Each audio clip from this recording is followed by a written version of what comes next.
gareba. Indar be da fede me injala ta troinan beka. Amma ni bank se na jira. Commercial bank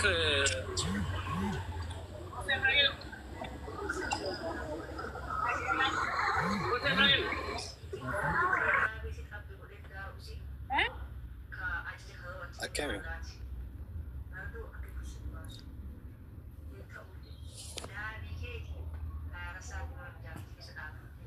Hello. Mujajira fiigaa jirtaa sa mani ayinat hal qoonjoo biyoon ndezi istimee nagarsiis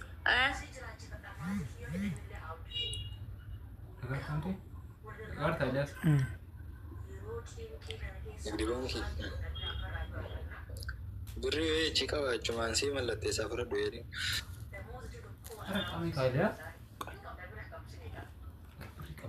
Salale keessa Makish. Wanti ni maru kuna kwanza. Amir Ahmadin fa Kenya kuma Amerika fa kuta magaalaa takka maqaa Oromootiin moggaafame san.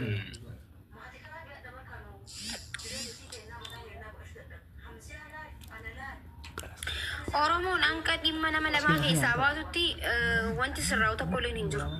Dhimma nama lamaa, dhimma jaarsaaf jaartii, dhimma nama tokkoo, dhimma sireedhaa, dhimma firaashaarraa hin qabnetti wanti sirraa'u tokko illee hin jiru. Ganaa mataa mataa keessanii gurguramu teessan. No jechuun amma poostii wayii jaffee fa'aa ilaalee tureyyuu akka nama fakkeenyaaf kutaa Ameerikaa magaalaa takka naannoo wayii fakkeenyaaf Oromoo Siiti jedhanii moggaasan sanitti akkas moggaafame malee wantichi wanta gurgurame hin jiru jedhanii poostii godhan. Fakkeenyaaf kan Dirre Dhawaa akkas jedhan. Agamta akka wanti kun waan jirudha. Yaani ilaallamee wallaahi jechuun wanta hin taane waa jechuun Dirre Dhawaan Somaaliidhaaf jechuun waan hin taane barkun.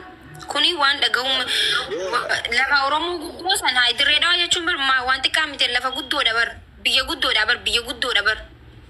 Ay beekan Dirre Dhawaa waan ofii yaadakeef.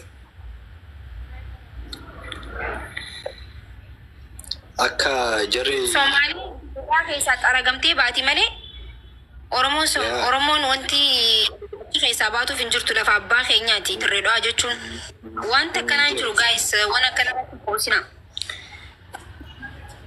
Yoo akkuma garuu akkuma fakkeenyaaf moggaasa maqaa wahii godhan sun biyyoota garaagaraa keessa hin jira waan ta'eef akkas yoo ta'e rakkoo hin qabu.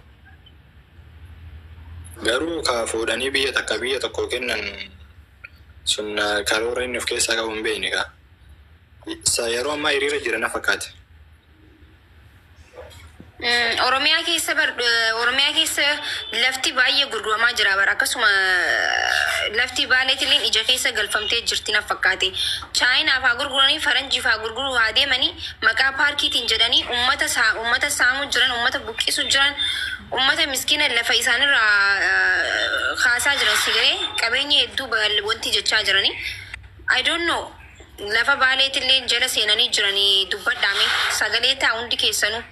Wallahi ummata miskiina kan akkatti maqaa paarkiitiin jedhanii ummata achirraa buqqisaa jiran, lafa isaanirraa buqqisaa jiran. Kana jechuun wanta yaadame guddaa tokko jira jechuudha. Sinigalee wanta yaadamee jira. Haala kanaan waan bareedaa ilaalanii gurguraa jiran. Dur maaltu ture beektaa jechuun akka seenaatti fakkeenyaaf mootummaan tokko biyyoota biraa irraa liqeeffata. Gaafa liqiisan biyya biraati kafaluu dadhabe Chaayinaa yoo haa ta'u biyyoota biraati waan wayii muree kennaaf. Kun amma seenaa sanii wal fakkaata beektaa? Ka wanta biyya takka fuudhanii kennan yookiin Somaalirraa amma karaa odaa baasa waan fudhateef biyya tana fuudhee kennuufillee danda'a. Wallaahi. Salaalee keessa akkasuma bara godina shawaattillee lafarraa Oromoo buqqisaa turanii argitanii jirtanii. By the way Oromoon waa'ee Oromummaa dhiistee jirti, waa'ee lafa isaanii jechuun lafa keenyaa dubbachuu dhiisnee jirra.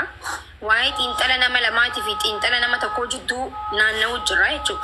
Silaa amma dhimmiin kun dhimma nama tokkoo fi nama lamaa ture miidiyaa kanarratti namoonni hedduun karaa cufanii waan isaan hin galchine keessa haasa'uu jaalatanii. Wanti nu galchuu waan maaliiti? Waa'ee Dirre Dhawaa nu galcha. Lafa Oromooti. waa'ee lafa baalee irratti uummata mancaasu jira nu galcha lafa Oromooti. Dubbachuu qabna isin galee Dirreedhaan madda artistoota madda hayyootaati. Isin galee dudda Oromoodhaaf Dirreedhaa jechuun.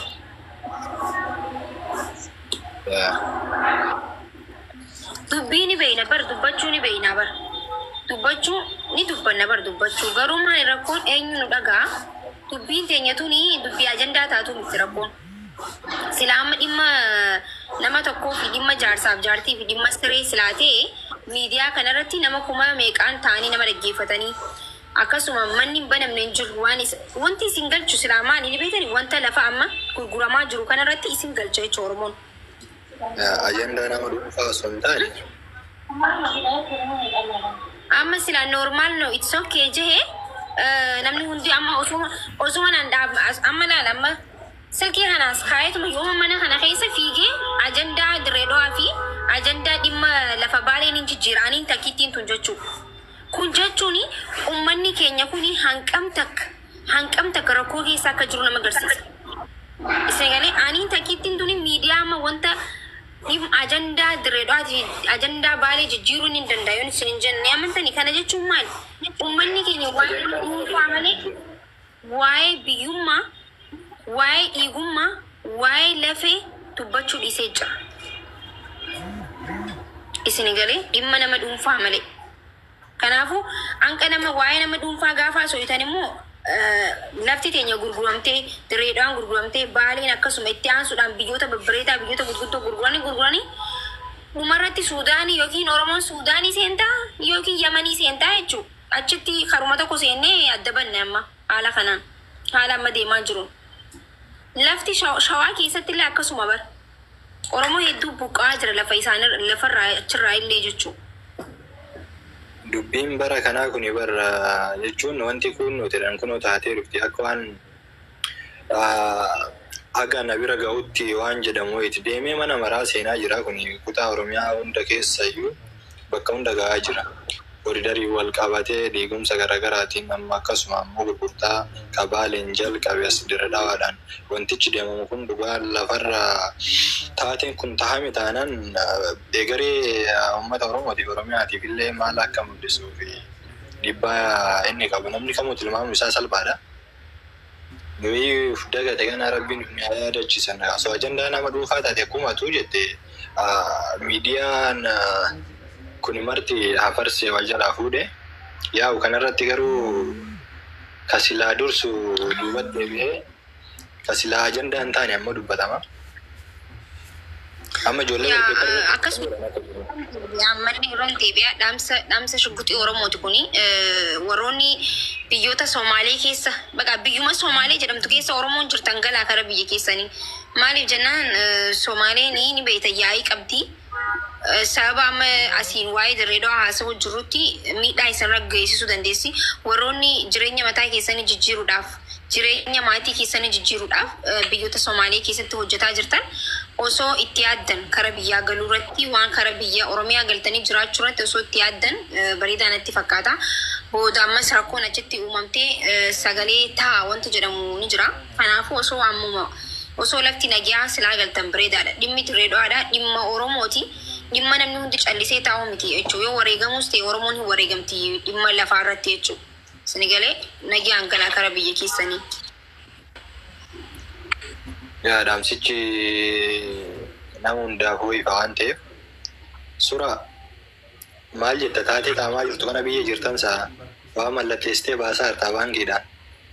Wantoonni jedhamaa jiru kun maal fakkaata? No baankii keessan jira amma kanaaf hin callise mitira kanaaf hin godhadheetu jira. Kan agarsiisuuf kan. Timaati. Maki.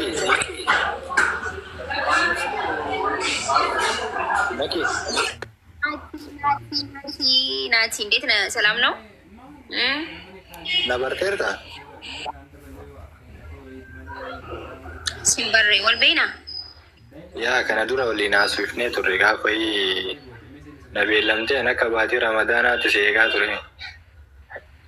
Dinqisiifataa keetti siin jedhee osoo geemii ibsaadhaan hin qabatin dura akka guyyaa lama kaaf osoo geemiin qabatin akkana bootaa jimbeetii mara agarsiisan siin jedhee ture. Okay, biyya kanan jira jettee.